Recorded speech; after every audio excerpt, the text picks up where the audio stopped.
வணக்கங்க. திருச்சி மேற்கு தொகுதி டிவிகே வேட்பாளர் ராமூர்த்தியோட மிஸ்ஸஸ் பேசுறேங்க.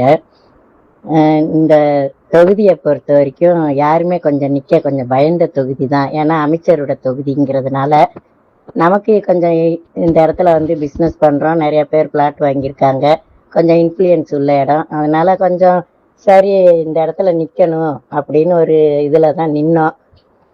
எல்லாருமே தொண்டர்கள் எல்லாருமே நல்ல ஒத்துழைப்பு முடிஞ்ச வரைக்கும் கொடுத்தீங்க, ரொம்ப நன்றிங்க. இதுல ஒரே ஒரு தப்பு நடந்து போச்சு. மாவட்டம் செந்தில் பல பேர், அவர் வந்து மாவட்ட செயலாளர், அவர் வந்து செயல்படாத ஒரு செயலாளருங்க. உங்க எல்லாருக்கும் தெரியுமா என்னமோ, நான் என் அனுபவ ரீதியில சொல்றேங்க.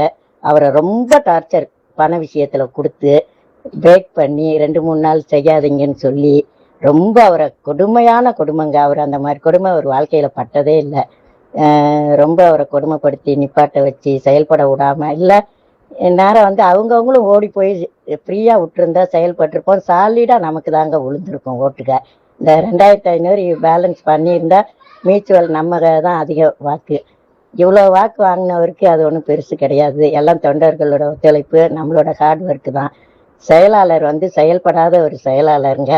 ரொம்ப ஃபோக்கஸ் பண்றது, ஆளுகளை தொண்டர்களை ரொம்ப அடிமைப்படுத்துறது, அதெல்லாம் பின்னால வந்து கட்சிக்கு பேர் கெட்டு போகும். நாளைக்கு கவுன்சிலர் எலெக்ஷனுங்க வேற இருக்கு. இதே மாதிரியே செஞ்சாருன்னா கவுன்சிலர்களும் கவுந்துருவாங்க நாளைக்கு. பாவம், எதிர்காலம் உங்களை மாதிரி தொண்டர்கள் கையில தாங்க இருக்கு கட்சியோட வளர்ச்சி. இப்ப நம்மலாம் செயல்பட்டிருந்தோம்னா சாலிடா தளபதி வந்திருப்பாரு. இந்த மாதிரி செயல்படாத செயலாளர்களை மேலிடத்துல சொல்லி எடுத்தே தீரணுங்க. நான் வந்து தலைவரா இருக்கிறப்ப கவர்மெண்ட் எம்ப்ளாயி 3 பேரை பிஎம்பை வீட்டில் தப்பு நடந்துச்சு. நிறைய இதில் பண விஷயத்தில் தப்பு நடந்துச்சு. 3 கவர்மெண்ட் எம்ப்ளாயை டிஸ்மிஸ் பண்ணியிருக்கேன். ஒரு 10 பேருக்கு கவர்மெண்ட் வேலையை போட்டு கொடுத்துருக்கேன். கலெக்டர் பிடிஓலாம் வந்து கேட்டப்ப நான் என் கடமையை தாங்க செய்கிறேன் அப்படின்னு. அந்த மாதிரி ஸ்ட்ரைட் ஃபார்வர்டாக துணிச்சலாக இருக்கணுங்க. ரொம்ப பயப்படுறீங்க தொண்டர்கள்லாம். செந்தில்னாலே ஒரு பெரிய தாதா மாதிரி வச்சு பயப்படுறீங்க. தயவு செய்து பயப்படாதீங்க. மேலிடம் ஒன்று இருக்கு, போய் சொல்லி மாற்றம் அவசியம் தேவை. இவரோட அராஜகம் ஒழியணும். இவருக்கு எந்த தகுதியும் கிடையாது. யாருக்கிட்டையும் பழகிறது ஒரு கரெக்டாவே பழக தெரியல. அடிமையா கொத்தடிமை மாதிரி நினைக்கிறாரு. இவரால வந்து வேட்பாளர் பாதிச்சுட்டாரு, கவுன்சிலருக்கு கேண்டிடேட் பாதிச்சிடக்கூடாதுன்னா இவரை உடனே மாத்தணும். கரெக்டா செய்யுங்க. அவ்வளவுதான். தேங்க்யூப்பா. மற்ற எல்லா கேண்டிடேட்டுமே மார்னிங் 6 o'clock இருந்து 1 வரைக்குமே வேலை செஞ்சாங்கங்க.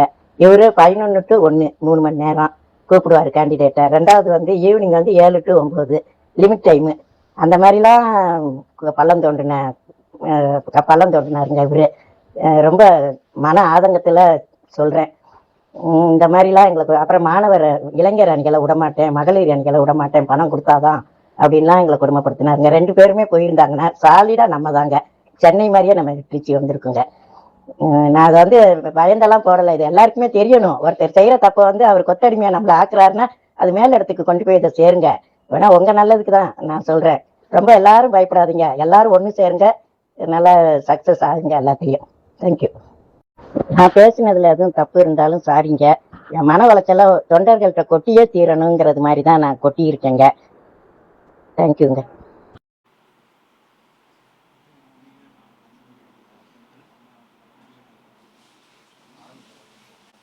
திருச்சி மேற்கு தொகுதி வேட்பாளர் ராமூர்த்தி, டிவிகே வேட்பாளர் ராமூர்த்தியோட மிஸ்ஸஸ் பேசுகிறேன். அவர் வந்து இங்கே இது கட்சிக்காரவங்கெல்லாம் ரொம்ப ஹார்ட் ஒர்க் பண்ணாங்க. மாவட்டமும் செந்திலும் நல்லா ஹார்ட் ஒர்க்லாம் பண்ணினார். இருந்தாலும் 86,000 ஓட்டு வாங்கினதே அது பெரிய விஷயம். அமைச்சர் தொகுதியில் யாருமே நிற்க மாட்டேன்ட்டாங்க. நாங்கள் தான் கொஞ்சம் துணிச்சலோடு நின்னாள். ஏன்னா இங்கே வந்து நம்ம 30 வருஷமாக இருக்கோம்.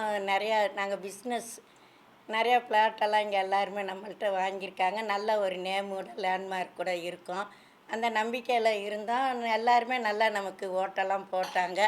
எல்லாம் நல்லா இருந்துச்சு. இருந்தாலும் அவர் வந்து சில விஷயத்தில் தோத்துட்டார். ஏன்னா அப்போ வந்து கொஞ்சம் மிஸ் அண்டர்ஸ்டாண்ட், கரெக்டாக நேரத்துக்கு போகலை, அப்படி இப்படின்னு கொஞ்சம் மிஸ் அண்டர்ஸ்டாண்டில் இருந்துச்சு. ஒரு 4,000 ஓட்டில் தோத்தார். அப்போ மாவட்டம்தான் செயல்படலை, சரியாக கோஆப்ரேட் பண்ணலை அப்படின்ற கோபம் எனக்கு மனசுக்குள்ளே அப்போ இருந்துச்சுங்க. அப்போ நான் ஒரு வீடியோ ஒன்று வெளியிட்டேன். எப்படின்னா 4ஆந்தேதி வந்து வருது, ரிசல்ட் வருது. 7ஆந்தேதி கோவம், அப்போ சரியான கோவத்தில் இருந்தேன். ஏன்னா எல்லாருமே நல்ல பிரகாசமாக இருந்துச்சு. எல்லாருமே நீங்கள் தான் விஜய் தான் விஜய் தான் சொல்லிட்டாங்க. அப்புறம் கடைசி நேரத்தில் தோக்கவும் அதை வந்து நான் எக்ஸ்பெக்ட் பண்ணாத ஒன்று. ஸோ எனக்கு ரொம்ப கோவம் வந்து ஒரு ஆடியோ ஒன்று வெளியிட்டேன். ஏன்னா எல்லாருமே மாவட்டத்தை குறையா சொன்னாங்க. அதனால் நான் ஒரு வீடியோ வந்து ஒரு கோவத்தில் வெளியிட்டது தான். ஆனால் அதுக்கு வந்து எந்த ஆதாரமும் கிடையாது. அவர் உண்மையாகவே எங்களுக்கு தப்பு பண்ணினார் பண்ணலை அப்படின்றதுக்கெலாம் எந்த ஆதாரமும் கிடையாது. அது வந்து எங்கள் வீட்டுக்காருக்கும் தெரியாமல் தான் அந்த ஆடியோவை வந்து வீடியோவை வந்து ஆடியோ தான் அதை வந்து இவருக்கு கரிகாலன் கிழக்கு தொகுதி கரிகாலனுக்கும் அப்பாத்துறைன்றவருக்கு மட்டும்தான் நான் அனுப்பினேன். அப்போ அனுப்பிவிட்டேன். ஆனால் நோ ரெஸ்பான்ஸ், எந்த பதிலுமே கிடையாது, ரெஸ்பான்ஸும் கிடையாது. உடனே நான் கோபம் போகவும் டெலீட் பண்ணிட்டேன். ஆனால் அவங்க சேவ் பண்ணியிருக்காங்க.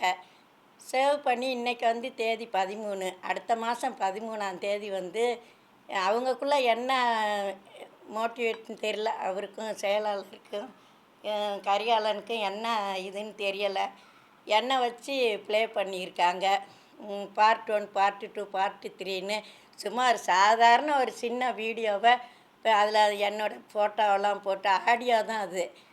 அதில் வந்து என் ஃபோட்டோவை போட்டு அவரோட ஃபோட்டோவை போட்டு என்னென்ன கீழ்த்தரமான செயல் இருக்குதோ அம்புட்டியும் பண்ணி இந்த மாதிரி காலையில் 13ஆந்தேதி காலையில் எல்லோரும் எனக்கு மெசேஜ் அனுப்புகிறாங்க. என்ன இப்படி வந்திருக்கு, என்ன இப்படி வந்திருக்கு அப்படின்னு சொல்லி. ஆனால் அப்போ தான் எனக்கு தெரியும், சரி நான் மறந்து போன விஷயம், அதையும் டெலீட் பண்ணிட்டேன் அந்த வீடியோவை. இவர் வந்து வீடியோவே கிடையாது, அது ஆடியோ தான். இவர் வீடியோவை செட் பண்ணியிருக்காரு, நிறையா ஏஐ பண்ணியிருக்காரு. இந்த மாதிரிலாம் நிறையா கீழ்த்தரமான செயலெல்லாம் பண்ணி இதை செஞ்சவங்க கரிகாலனாக தான் இருக்கும்னு நான் எக்ஸ்பெக்ட் பண்ணுறேங்க. ஏன்னா அவங்க 2 பேர்த்துக்கும் தான் அனுப்புனேன். அப்பாத்துறையை பற்றி எனக்கு சரியாக தெரியாது. ஆனால் கரிகாலனை பற்றி எனக்கு கொஞ்சம் நல்லாவே தெரியும். இந்த மாதிரி செஞ்சுருப்பாருன்னு நான் நினைக்கிறேன். இது யார் செஞ்சாங்கன்னு எனக்கு தெரியாது. ஆனால் அவரை நானாக தான் சொல்கிறேன், எந்த ஆதாரமும் அதுக்கும் கிடையாது. எதை எக்ஸ்பெக்ட் பண்ணி சொல்கிறேன். இது யாருன்றதை தெரிஞ்சு கழகத்தில் இருந்தே அவங்கள எடுத்துடணும். நிறைய பெரிய கண்டனம் கொடுக்குறேன். நான் எனக்கு பேச தெரில. அவங்களுக்கு வந்து நிறைய தண்டனையும் கொடுக்கணும். கழகத்துலேயும் இருக்கக்கூடாது. அவங்க யாருக்கு வேலை செஞ்சாங்களோ அந்த இடத்துல போய் அவங்க சேர்ந்துக்கணுங்க. அவங்க வந்து உண்மையாகவே டிவிகேக்கு வேலை செய்யலை. என்னை வச்சு ப்ளே பண்ணி இந்த திருச்சியில் இந்த டிவிக்கே இருக்கக்கூடாதுன்னே செஞ்ச வேலைங்க இது. ஒரு பொம்பளையை வச்சு செய்யணும்னு செஞ்சுட்டாங்க. அதில் ஏதாவது தப்பு இருந்தால் சாரிங்க.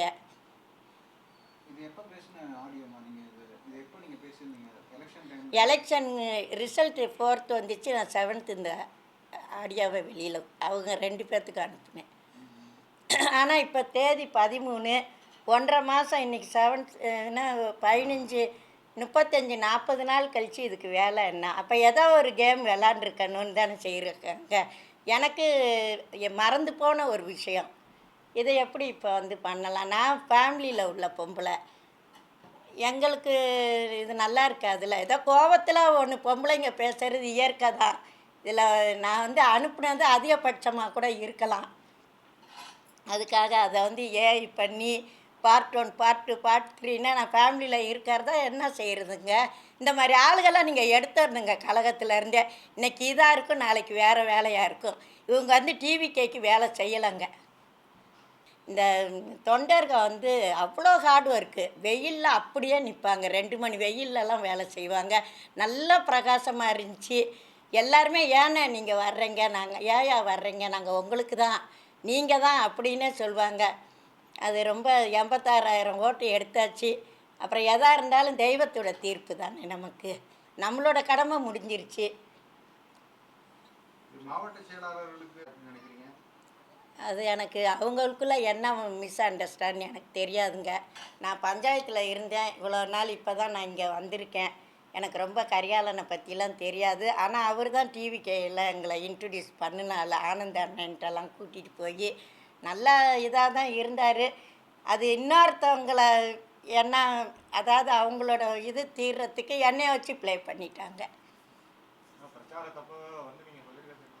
இது அதாவது மகளிர் அணியை வந்து முழுமையா எங்களுக்கு வந்து செயல்பட விடல. இளைஞர்கள் வந்து முழுமையா செயல்பட ஆமாம் விடல. ஆமாம். அதை வந்து எத்தனை நாள் அந்த அது மாதிரி அந்த மாதிரி வந்து முழுசுமே செயல்படலைங்க. நான் வந்து பொய் சொல்லணும்னு எனக்கு அவசியம் கிடையாது. ஒரு எல்லாருமே டூ வீலர் எடுத்துக்கிட்டு போய் ஃபுல்லாகவே ரவுண்ட் அடித்தோம். அதில் கொஞ்சம் ரெஸ்பான்ஸ் இருந்துச்சுங்க. சம்பந்தமா அப்பவே வந்து நீங்க மேல தெரிவிச்சீங்களா இந்த ஏன் மாதிரி சொன்னோம், ஆதவராஜன் அண்ணா வந்தார்ல, அப்போ சொன்னோம் அவர்கிட்ட. அந்த அவர் வந்து சங்கம் ஹோட்டலில் இருந்தார். இவர் போய் சொன்னார், அட்ஜஸ்ட் பண்ணி போங்க, அப்புறம் செலவுக்கெல்லாம் இவ்வளோ இவ்வளோ கொடுத்துருங்க அப்படின்லாம் சொன்னார். அதை இவரோட என்ன செயல்பாடுகள்லாம் எனக்கு ரொம்ப சொல்ல மாட்டாங்க தானே. அது மாதிரி நான் ஆதவரை பார்த்தேன், ஆதவ அர்ஜுனை பார்த்தேன். 2 பேரும் சண்டை போட்டுக்காதீங்க, போய் வேலையை போய் பாருங்கள், களத்தில் இறங்கி வேலை செய்யுங்கன்னு சொன்னார். செலவுக்குள்ளே பணம் தினமும் இதுக்கெல்லாம் உள்ளது இவ்வளோ இவ்வளோ கொடுத்துருங்கன்னாரு. பணம்லாம் பிரச்சனை இல்லைங்க, அதெல்லாம் அவர் கொடுத்துருவார் வைப்பார், அதெல்லாம் பிரச்சனை இல்லை. கொஞ்சம் ஒரு மாதிரி தான். அப்புறம் கடைசியில் மாவட்டம் வந்து சரி, எங்களுக்கும் ஒரு ஆசை இருக்கும். தோத்தமே கிடையாது, தோக்கிறது ஜெயிக்கிறதெல்லாம் இயற்கைங்க. தோக்கிறதே கிடையாது. 86,000 ஓட்டு எப்படி தோப்பாங்க? அதெல்லாம் மியூச்சுவல் தான் அது. அது எப்படின்னா கடைசியில் வந்து எனக்கு என்ன கோவம்னா அவர் மேலே ஒவ்வொன்றுக்குமே பிரேக் பண்ணுவார். அப்புறம் கொஞ்சம் எல்லாருமே ஒர்க் பண்ணுறத பார்த்து நான் சமாதானம் ஆயிடுவேன். சிலர் வந்து ஹார்ட்ஸாக இருப்பாங்க, மனசு நல்லா இருக்கும். அந்த மாதிரி பல செந்தில் எல்லோரும் வந்து வேலை செஞ்சாங்க, மறந்தாச்சு. இந்த தோத்தோடனே ஒரு நானும் பொம்பளை தானே, ஒரு ஆதங்கம். ஒரு வேளை அதனால் இருக்குமோ இதனால் இருக்குமோன்னு அது பேசுனது பெரிய விஷயமே அல்ல. அதை போய் நீ சேவ் பண்ணிக்கிட்டு அதை பார்ட் 1 பார்ட் 2 பார்ட் 3னா என்னங்க இருக்குது அதில் என்ன இருக்குது? நத்திங், ஒன்றுமே கிடையாது. சும்மா என்னோடய ஆதங்கத்தை வெளிப்படுத்தினேன். எல்லோரும் நல்லா வேலை செஞ்சாங்க, செந்தில் தான் காரணம். இதை வந்து நல்ல முறையில் என்கிட்ட சொல்லலாம். அவர்லாம் காரணம் இல்லை, தெய்வம் என்ன தீர்ப்போ அதுதான் நமக்கு கிடைக்கும். இது 86,000 ஓட்டு வந்து ஒன்றும் தோல்வியே கிடையாதுன்னு கூட அவர் சொல்லியிருக்கலாம். அது அவர் யாரோட ஆளுன்னு எனக்கே தெரியலங்க இப்போ. தேங்க்யூ.